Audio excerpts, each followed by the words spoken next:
Hello, ladies and gentlemen. Mighty Benaya back for another update on the Nubian campaign.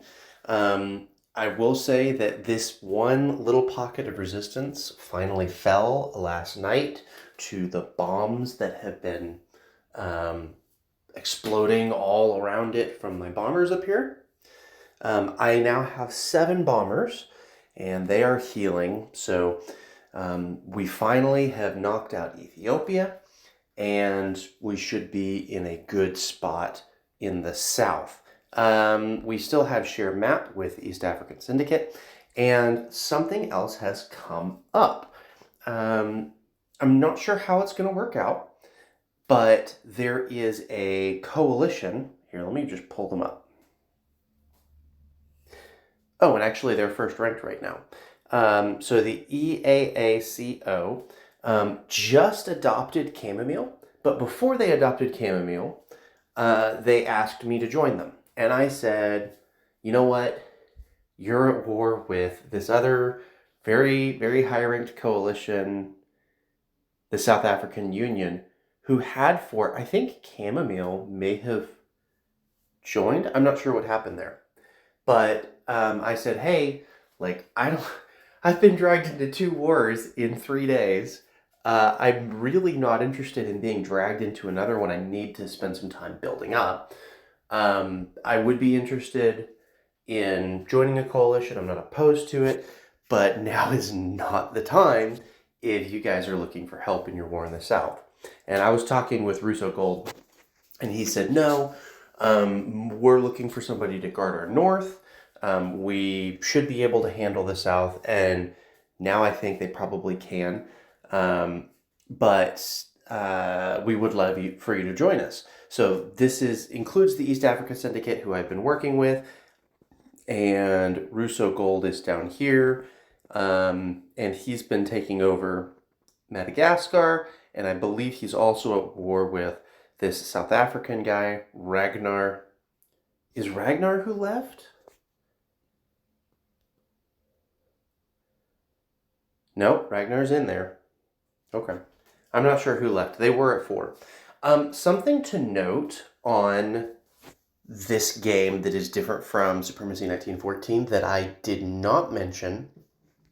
The coalition sizes are, in fact, different. So the coalition size for a small map, like a 26-player map, in Supremacy 1914, it's 3 players can be in a 26-player map. In this game, in Iron Order, it's 2 people can be in a coalition on a small map. In a medium-sized map, it can be 3 people. And on the 100-size map, which is the largest map that they have, you can only have a 4-person coalition, which I feel is a little weird. That it would go down to 2. They don't have any 500-player maps yet. I would anticipate that they'll go up to like 5 or 6 with a 100-player map. But they've reduced the size of coalitions, which is odd, but I guess I can understand it. So I reached out to Russo Gold, and I said, hey, it looks like your coalition's full. It wasn't full last night. I went to join this morning, and there's somebody in it. And he said, oh, I had talked to him, and he never responded to me. Let me figure that out. So I might be joining a coalition. I might not be. We'll see. This just kind of is what it is. Up in the north, we've got a really big block. So when I left off, Egypt had declared war on me, and they kept moving their troops away, and I didn't know what was going on, so I just kind of slowly conquered. Greece went ahead and took Benghazi. I couldn't get to it. And then they also took this little piece here. But everything else I was able to conquer. I've not gone across the Suez, but I've been able to conquer all the way up into here, and they just compiled all of their troops into this one big stack and haven't done anything with it. And They have artillery, which is not a problem. I have many more artillery than they do. They have a hunter mech, which I don't have a lot of mechs, but it can be a little bit of a problem.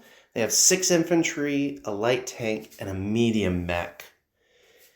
And then they have 3 of the spiders, and then 1. Oh, I just got a province captured from. It was the one that I was showing you. They have 7 militia, and then the scout tank, the scout mech. None of this really concerns me except for the medium mech, because the medium mech can take out all of my light stuff. And so in order to take out the medium mech, I need a hunter, but they have a hunter to deal with hunters. I can just keep bombing it into oblivion, which is kind of what I did down here. Oh, good. Okay, it's at 25%. I was really concerned the morale on Gondar. Gondar, who calls for aid. Sorry for the reference. I was really concerned because the morale was at like 8% because I had bombed it so much that it would be lower. And so I was pulling a bunch of troops in, but it seems to be fine. But hopefully I can whittle this down, but I need something to punch through that armor with. I can get the infantry, and frankly, like if I can punch through that hunter mech, I should be fine.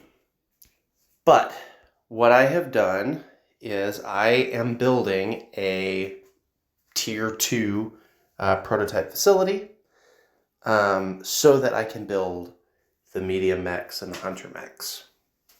And then I have researched the hunter mechs so that I can punch through and get... I need to research the medium mechs because they are good all-arounders for defense. I just don't have the resources at this point. So I'm telling you, sieging this really set us back because I couldn't build buildings. I had to spend beakers to research units and to get that off the ground. It really set us back because we couldn't get our infrastructure ready. So right now we're doing okay on everything except for food, which food was never an issue. I sold a bunch of food to get money to buy beakers. Well, now I need food. And I don't have the slot. Here in 5 minutes, I'll have the slot to build a factory in Atbara, but I don't have it right now. So it's kind of one of those things that you're always needing something. I also don't have the manpower, so I was going to produce a dreadnought, a battleship, to help up here cross the Suez and deal with all of this crap. There's a 4 hours. I'm not going to get to it. So I was going to build one, but I don't have enough food for more recruiting offices, and I don't have enough manpower. So if you look down here, the recruiting office is 600 food, and I have plenty. Well, I say plenty. I have some power and some beakers. I just don't have the food.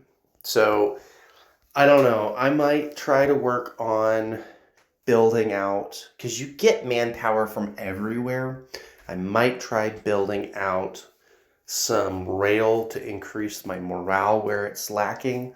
I am not facing, here, let me show you the morale screen. I'm not facing any negative from expansion yet. I may at some point, but I'm not facing that yet, so that's not a problem. I just need to let my morale raise, which is a day change thing, and that takes time. But I'm doing okay. Everything is going well. Greece there's a tenuous relationship there. I asked for his help when I was being attacked by Egypt, and he just kind of snuck in and took a couple things, and he hasn't really helped with any of the big stacks, and I'm not super happy about that. and he is kind of blocking off my expansion in the north. So we'll see what happens. I know that he has plenty of naval resources, but once I get my manpower up, I have easily... yeah, I have easily 2 ports, because I've got Assab and Port Sudan. And then maybe Alexandria. We'll see about Alexandria. But I have enough ports to pump troops out. It's just a matter of he's already got them in the ocean. I'm not sure that I'm going to try to fight him. I'm a little concerned about a war with Greece at this point. But he's also got a lot other... Oh, actually, no, he is allied with Persia. And I think he's allied with Romania. Europe is a mess. And so he could be going into Europe. I don't know what his plan is. I'm a little concerned. But that's why we need to invest in resources, in manpower, in making sure that we can turn to war economy on a dime. So that's kind of where I'm at with the Nubian campaign. I'm going to switch the map real briefly to show nation colors so that you can kind of see it this way. I don't really like this. I prefer the morale because it lets me see where things have been recently conquered. But again, Europe's a mess. And a lot of this color, it's difficult to tell the difference between like Greece and Romania. So, yeah, that is where we are at with the Nubian campaign. And I actually want to mention something. If you are watching this, and I know I hate saying this, but if you're watching this and haven't subscribed, we're at like 920, I'm rounding, subscribers when I'm recording this. So if you could go ahead and hit that, it would be amazing if we could hit 1,000. I'd love to see this this game be to get more popular, to reach more viewers. And while I'm here, I'm going to go ahead and construct industry, excuse me. But yeah, I'd love to see more people discover this game, like I discovered Supremacy 1914, like I discovered this game. So go ahead and hit the subscribe button, and please let me know your thoughts on this game. I spent a year without responding to comments, but I'm really intentional about at least liking what you say and responding if it's applicable. So please do the YouTube things, engage, and I appreciate it. Let's get the word out about this game and get another big community going, so where we can all play fun things together. I'm thinking about the amazing games that we played with, like the Assassin game, the game where we all chose a different... It was a surf, turf, and nerf game. The horses game. Things like that are what make this game incredibly fun to play with the community, and I'd love to build that up again. So please share it out, and like, comment, subscribe. Soli Deo Gloria, and I'll see you next time.